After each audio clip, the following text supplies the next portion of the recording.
If you all follow the channel, then you know that I love anything with a hidden compartment. I have made concealment mirrors, concealment shelves, concealment tables, you name it. Pretty much anything that has a bit of unused space that I can throw a little bit of creativity to and create something like this. So for this concealment build, I'm taking one of my original designs, putting a new twist to it, adding some RFID and some gas struts, and creating this new and improved concealment coat rack. And as always, just because it says concealment in the name, it does not mean that you have to conceal firearms. You can really use it for anything that you do not want sitting around. Passports, money, extra storage, however. I've even stored candy in them before. So whatever you decide to put in it, it's up to you. Regardless, let me teach you how to make this. So in the last version of the concealment coat rack, I used a lot of plywood parts. And that's completely fine if you're going to be painting this thing. But I also received a ton of requests from customers that wanted solid wood cabinets. So for this version, I will not be using plywood for anything. I want it to be a more high-end finished product. Now again, if you're going to be painting this,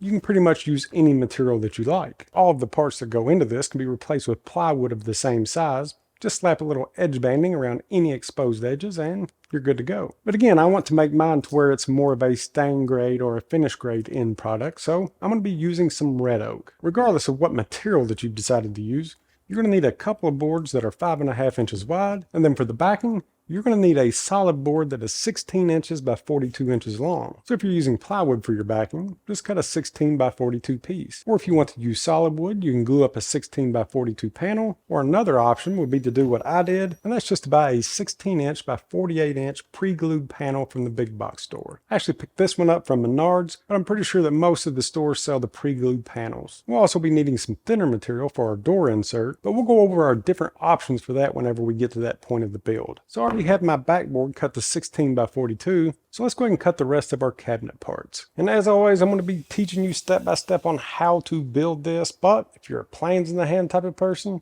head over to my website. I'll make sure to throw a link here and in the description. So for the cabinet frame, we'll be needing 4 different boards. So I'm going to start off by cutting the boards that I'll need for the cabinet frame to length. For our top board, it'll need to be 44.5 inches long. Our 2 side boards, they'll need to be 16 inches long, and then our divider board will need to be 42 inches long. I'm just cutting these lengths out of my 5.5 inch board, and then we'll head over to the table saw and rip these down to width. So for our top board, we'll rip this down to 5 inches wide. Then for our 2 side boards, we'll rip these down to 3.5 inches. And then our divider board, that'll be 2 3/4 of an inch wide. So now with these parts ripped down to size, we need to make one more cut on the miter saw. Well, actually 2 cuts because we're going to be cutting both of these side boards. I want to put a 45-degree angle on the bottom ends of each one of these boards. So I'm going to measure over 1 3/4 and make a mark on the bottoms of each one of my boards. Now that I have center marked, I'll just use the miter saw set at 45 degrees to make my cuts. Okay, so now that we have our parts cut for our base, you can kind of rough assemble this just to kind of see how everything is going to look. So our divider board, we'll actually measure that down here shortly, but you can just kind of put it in the middle there for now. Our top board and our 2 side boards will just slide right underneath of that. And this is going to give you a rough idea of what the cabinet part of this build is going to end up looking like. Now here's where you're going to have a couple of different options. You can leave all of your edges just like this, or if you're comfortable using a router, a decorative design going around the edge of this top board would look great. Then another option that you could do on these sides, once you have your door made and you know exactly where it's going to fall, you could actually take a router to the edges of these side bottoms. Again, completely up to you. But for this one, just to keep it simple, I think that I'm going to take this top board back to the table saw and put a decorative 45-degree bevel on 3 sides. It's like 10 degrees in here.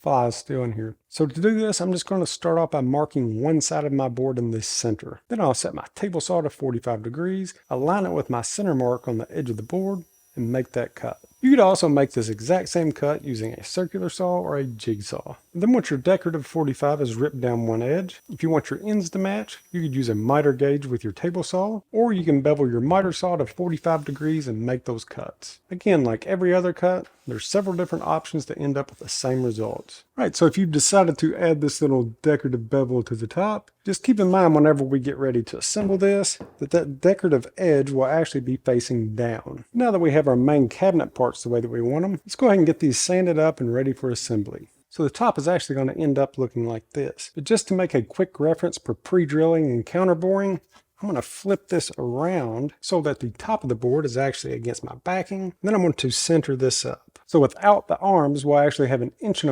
of overhang on each side. And then with that square, I'm just going to trace this backboard profile. And this step really isn't required. It's just going to give me a visual guideline of what I'll be screwing into. So now with my bevels facing down and the front bevel facing away from me, I can now mark my screw placement and my traced outline. And for this, I'm going to start off by marking my center, which is going to be 22.5. And then I'll put a mark at 4 inches and 13 inches from each end. And since I'm going to be connecting the top to the back with screws, and the back is 3/4 inch material, at each one of my marks I'm going to measure 3/8 inch in from the edge, creating a center point for my screw placement. And now that I have my screw placement marked, I'm just going to pre-drill and counterbore. And the reason why I'm counterboring each one of these is because after my screws are installed, I'm going to go back and fill these with dowel. And then once I'm finished pre-drilling and counterboring my top board, place it back on center, and I'll pre-drill the backboard using the holes in the top as my guide. And then to attach our top to our back, I'll just be using some wood glue and some 1.25 inch screws.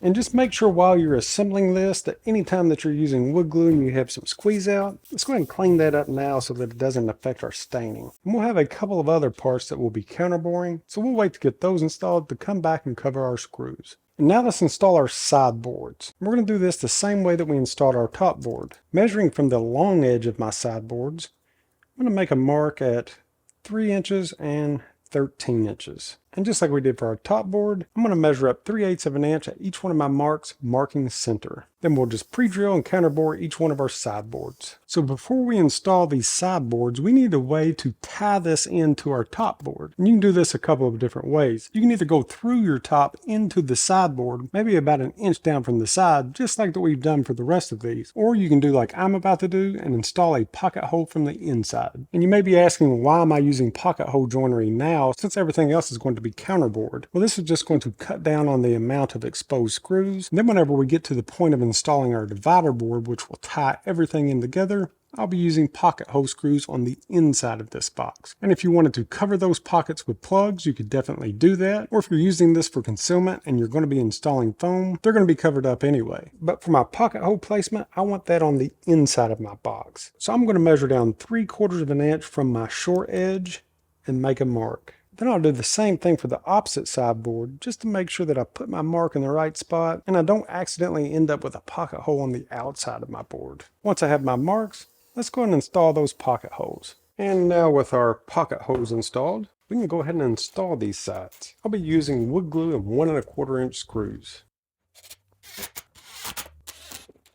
Alright, so once we have our two sides, our top and our back all assembled, let's go ahead and cover up these screws. And for that, you can either use some pre-cut dowels or just a piece of dowel rod. Personally, what I think would look best, just to contrast the colors, would be like a walnut dowel or plug. But I actually do not have any walnut dowel right now, so I'll just match it with some red oak. And to install this 3/8 dowel covering our screw holes, it's as simple as using a little wood glue and cutting these to length. And you can cut these to length using any type of a saw, but for any of those out there that have an oscillating tool, they are perfect for this. And we'll make sure to hit these dowels really well whenever we do our final sanding. Even though this dowel is the same species as the wood that I'm putting it in, it's going to be ingrain, so we'll still have some contrast with our material. So now really the only piece left to install for this cabinet is going to be the divider. But I'm going to hold off on installing this until we get our door made. And really the only reason why I'm doing that is just so I can align everything up as perfect as I can. But while we have the 720 out, let's go ahead and install the pocket holes into this divider, and it'll be ready whenever we get to that point. So since this divider will be holding quite a bit of weight, I want to make sure that it's good and solid. So on each end of the board, I want pocket holes 3/4 inch in from each side. Then along the edge that we're going to be using for our bottom,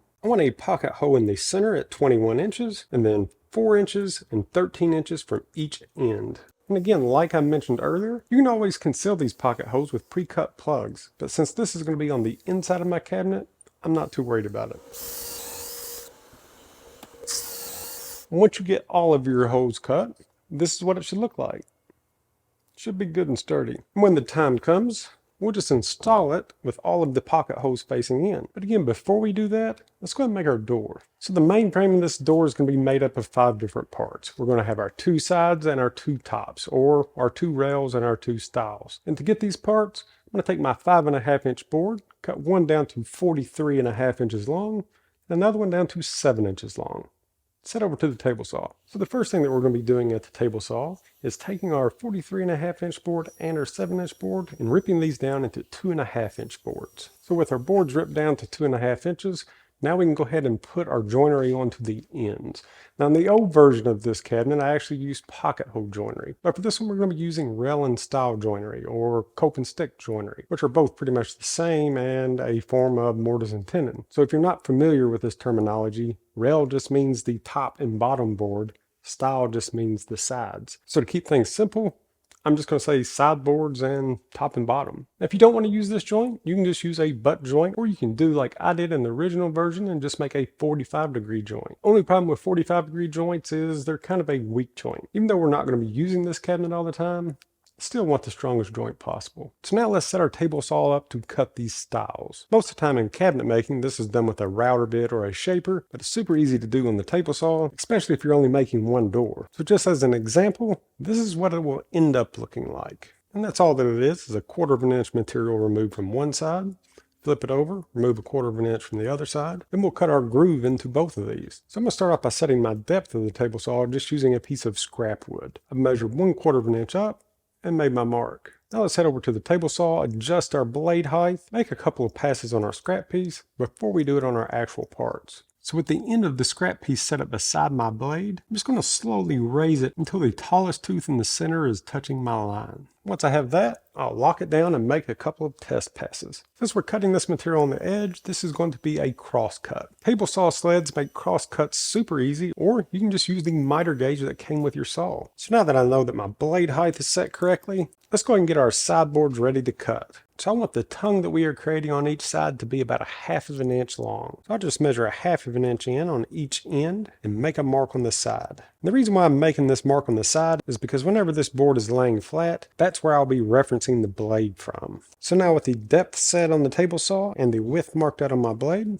let's go ahead and get these cut. I'm going to start off by making my first cut right next to my line. Then I'll just work my way down to the end. Once I get to the end, to help smooth this up, I'll just run this board back and forth across the blade, cleaning up some of these grooves from the offset teeth. Then once I get one side cut, I'll just flip the board over and repeat this process. Rail and style joinery is probably one of the most common joints for any type of a door, be it a cabinet door or a house door. It creates a super strong joint and definitely one that you should have in your arsenal. You can also use a dado stack to make this cut if you would like. Since I'm only going to be cutting a couple of these styles, I'm just going to use a standard blade. You can also do this on a miter saw using a depth stop. So once you have the tops and bottoms done on each end, this is what it'll look like. Then we'll just do the same thing for the second style, and then we'll move on to our rails. Okay, so now that we have both of our sides cut, or our stiles, let's go ahead and cut our notches and finish off these sideboards. We'll do the same thing for our rails. Whenever I say that we're going to cut a notch, it'll look something like this. Since the tongues on my sideboards were set at 1/2 inch, I'm going to set my blade height to match, and then I'll set my fence to 1/4 inch. Once I have everything set, I'll just use a piece of scrap wood to check my measurements. So my measurements look good, so let's run our parts through. And for each one of these parts, we're only going to be putting a groove on one side. This groove is what's going to be holding our center panel in. And since I'm not using a dado stack and I'm needing a 1/4 inch groove, I'm going to run each board through once, and then I'll flip it around and run it through a second time, leaving a 1/4 inch groove. So this is what we're left with. If you're not familiar with this type of joinery, you'll see how this locks together here in a minute. Now with our sides or our stiles done, we can leave all of our settings on our saw just like they are and go ahead and cut our grooves into our rails or the top and bottom board. And that's all that we have to do to our rails. Let's go ahead and get these back to the table and assembled. So with all of our frame parts for our door cut, it's going to go together something like this. So we're going to have all of our grooves facing in. I'm not going to tighten up all of these joints yet because we have one more thing that we need to do before we actually glue all of this up.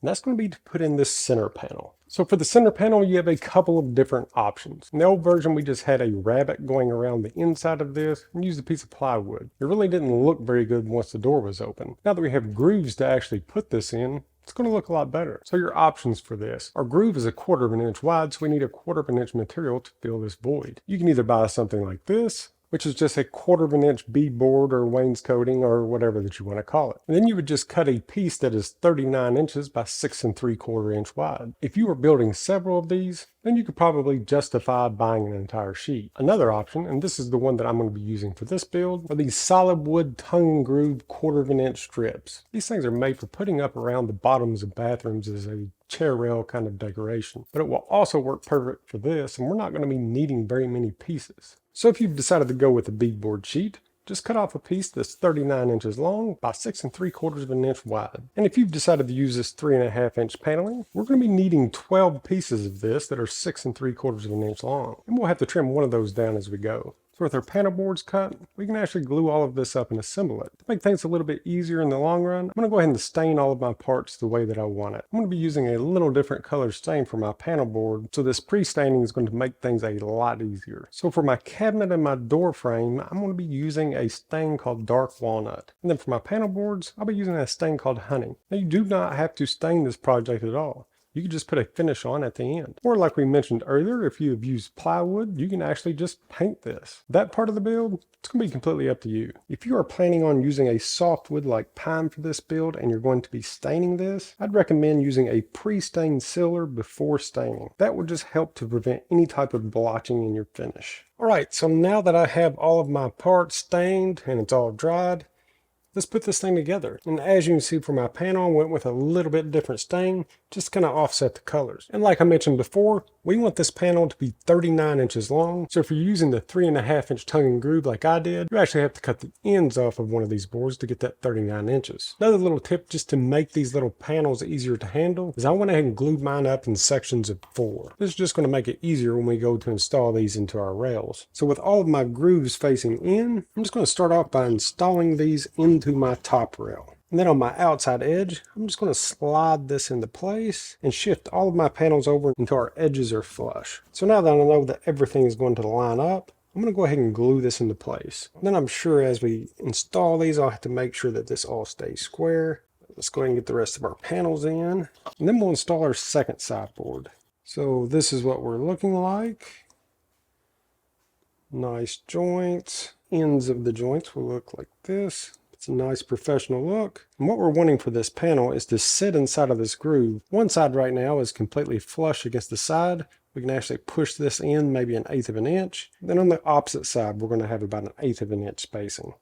This right now is about 1/4 of an inch because I still need to shift everything over. But essentially what that extra spacing is going to do is give this panel room to expand. And by leaving that extra space, we won't ever have to worry about these bowing out or warping because of moisture. Now that's all that we need to do is to install our top board. If you notice, I'm being careful not to glue my panel into place. We want the panel to be able to move and shift with the changes of humidity. And then for the last board, we'll just slide this into place, making sure that our panel is fitting into our grooves. Then once you have all of your parts the way that you want it, let's go ahead and check for square. And if it's not perfectly square, you can make some minor adjustments at this point. Now that we have everything squared up, I'm just going to put a clamp on each end and let this dry for about an hour. So now that our door is good and dry, we can go ahead and assemble the rest of this cabinet. And the next step is going to be to install our divider. And the best way to do that is going to be to use the door as reference. All right, so we have our door just placed on top of our box here. And we have our divider just kind of roughly slid into place with the pocket holes facing down. Now we need to get our exact door placement. What I mean by that is that it cannot be flush against this top board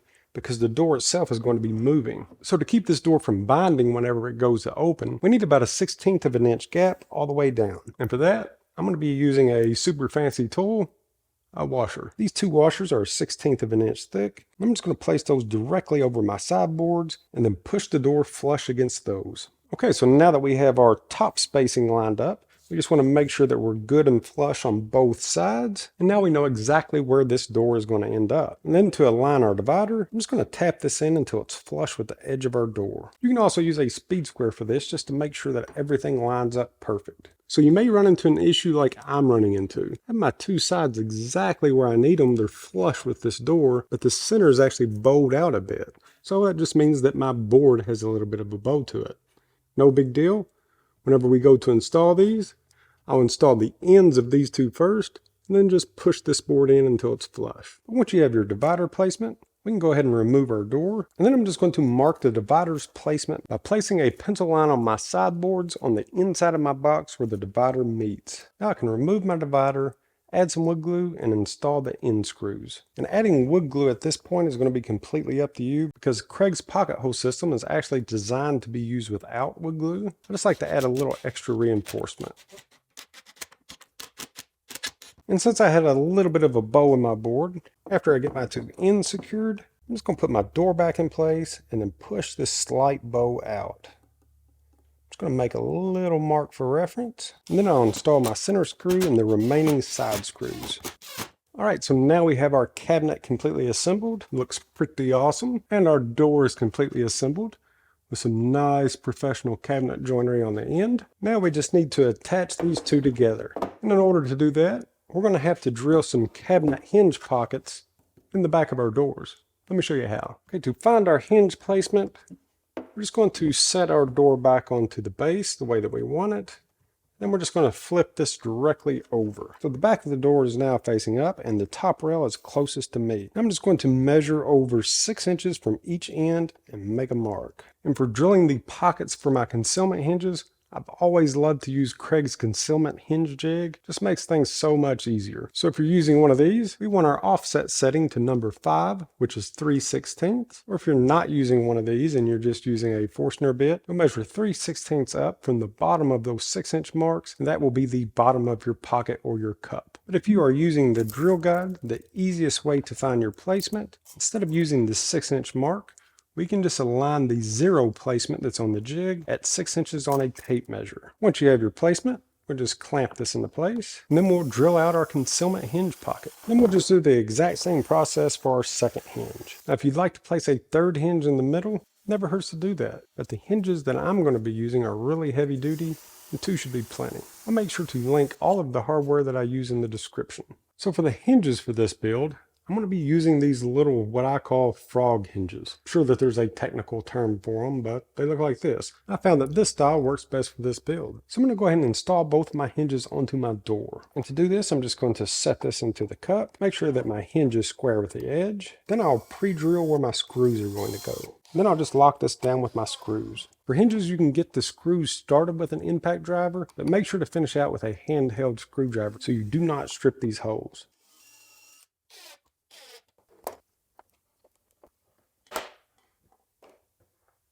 So now that we have both of our hinges installed on the back of our door, let's go ahead and attach it to this base. With the hinges open, I'm just going to set this down onto the sides of the cabinet and push it back towards the top. Again, you'll be needing to use your super expensive 16th inch spacers. Same place that we had them before, then just push the door in so that it's sitting flush against our spacers, which is flush with the top board. We'll make sure that we're even on both sides, and now we're ready to install these last 2 screws. I'm just going to pre-drill in the center of each one of these screw slots and install my screws. Don't worry if everything seems a little off at this point, because these hinges can be adjusted in about every direction possible. Right, so now that we have our hinges installed, you can start to make any type of adjustment that you may need. So like mine is rubbing this top just a little bit. So I'm just going to adjust these hinges to bring the door back just a hair. And on these particular hinges, that adjustment is going to be in the very center. And to bring it back, I'll just screw this in. Then I'll repeat that adjustment for the opposite side. Then we can test, and it's still a little tight just on this side. So bring it in a couple more turns. Still rubbing a hair, and there we go. And for some reason, if your door is not completely flush with the edge, you can actually shift the door left to right just by loosening up the 2 screws in the bottom that we originally put in and just kind of sliding it back and forth. Or if you have your door closed and you have a big gap here or it's too tight, then you can adjust your hinges to actually lift the door up a bit or pull it back down. But once you have everything the way that you want it, where it opens nice and smooth, now we're ready to put in our struts. So your gas struts will come with everything that you need to install this. It'll come with the strut itself, 2 different style connectors, and we'll be using both of those. One is a round style, and one is a pivot style, and then the screws that you'll need. So I'm going to start by installing the round pivot point. We'll have gas struts in both corners of this cabinet. From the top inside corner, we're going to measure down 1 inch. And I want that to be right at the very edge of this circle. And then from the top of the side, I want this to be 3/4 of an inch down. And then once I have this in place, I'm going to go ahead and pre-drill and install using the screws that came with it. So now that we have our circle bracket installed inside of our box, let's go ahead and install this swivel bracket to our door. So for this bracket, we want the ball facing in. I'm going to install this from the top of the board to the top of my bracket at 1.75 inches. Then from the side of the board, I want my bracket at 7/8 of an inch. Once we have our placement, I'm going to pre-drill in the center of the elongated slots, and this is going to give me a little bit of play in case I need to make adjustments. And then we'll just install our screws. Now we'll just connect our strut. See how everything works. So the damper has heads on both ends of it. Just need to run a little screwdriver up underneath of this metal piece, bring it to the top. Then with the cylinder facing up, I'll attach the opposite end to my bottom. Then the cylinder head, I'll actually have to push down just a hair to get it to slide on. Now this little metal clip, I'm not going to fasten it all the way down just yet. I'm just going to move it just enough down so it won't slip off. Now let's give it a test.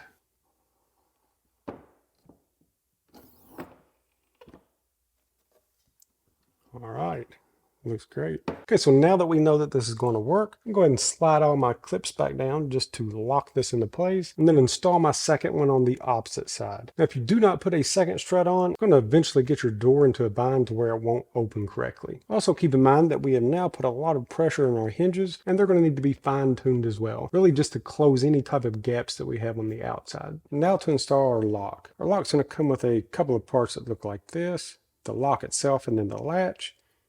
And then we're going to have a couple of key fobs and a master card. I'm going to be installing the locking mechanism on the door. And based on the size and dimensions of this lock, I'm going to be mounting mine 21 inches from the right hand side, and then 1 inch and 1/16 from the top. The lock kit will come with all of the hardware and screws that you'll need. This particular lock has 3 different places to screw down the locking mechanism. We'll only be using the top 2. Just make sure that your battery compartment is on the left side of your lock. Now that we have that installed, we can throw in a couple of batteries. We'll give it a test. That's the sound we want. Now to install our latch, you're going to need our super expensive little 1/16 of an inch washers. We're just going to use those as spacers for the bottom of this. So with our latch sitting on top of our washers, we're going to center our latch at 22 1/8 of an inch from the outside edge. Now that we have our spacing, we'll just use the screws that came with it to attach it to our divider. Now throughout all of my concealment builds, I've used about every type of lock that there is. But for any type of build where you're going to have constant pressure on your lock, this is the style that you need. And again, I'll make sure to throw a link in the description for everything. The store that I use for all of my concealment builds has even been nice enough to make packages for all of my builds. That way you can get all of your hardware at once and you don't have to surf the internet looking for specific parts. Okay, so everything is latching just the way that I want it. And keep in mind that you may have to adjust yours just a hair here or there, but that's not a big deal. Again, this specific lock uses key fobs or RFID cards. And let's give her a test.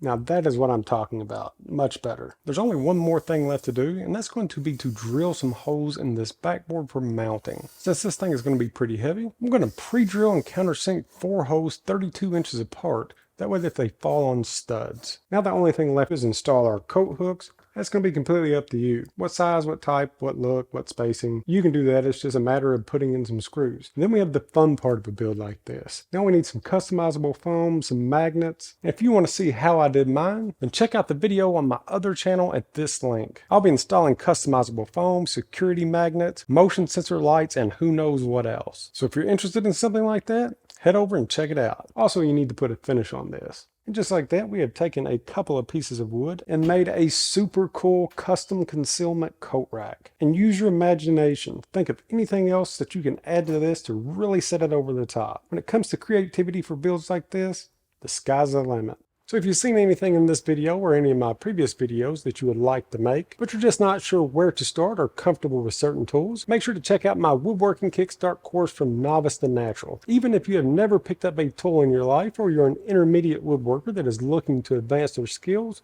this is for you. This sounds like it's something for you or someone that you know. You can learn all about it on my website, and I look forward to seeing you on the inside.